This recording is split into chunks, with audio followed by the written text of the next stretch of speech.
Elsewhere, Kenyan human rights activists under the Pan-African Solidarity Movement have condemned Uganda's recent elections, dismissing President Yoweri Museveni's declared victory as illegitimate and militarized. They say the process was less of a democratic exercise and more of a coronation by calculation. This story was produced by Alvin Kidinji.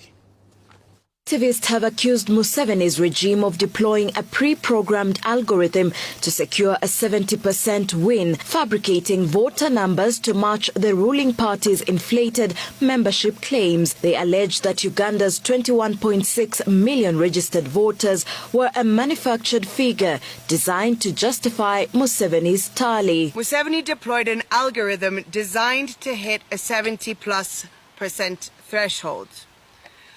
This was a coronation by calculation, not a count.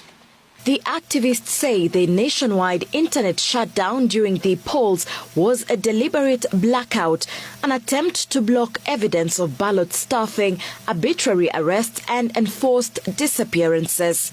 The world must stop subsidizing a dictatorship that uses the tools of democracy to dismantle it.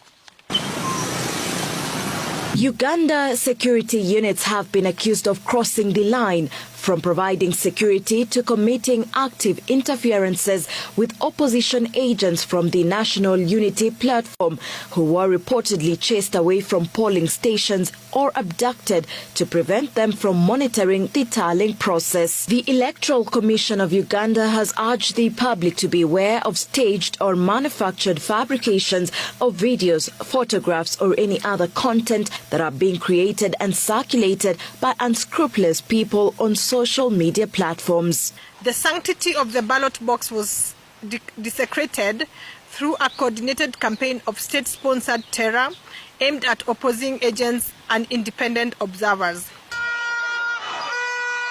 The African Union and East African Community have been criticized for congratulating Museveni, calling the endorsements a betrayal of democratic values. Activists are now demanding the release of political prisoners, reinstatement of suspended NGOs, protection of media freedom, disbandment of militias and international sanctions against those accused of orchestrating electoral fraud. AU's complacency today sets a dangerous precedent, suggesting that the Africa we want is one where sovereignty is stolen at the barrel of a gun while continental body looks the other way.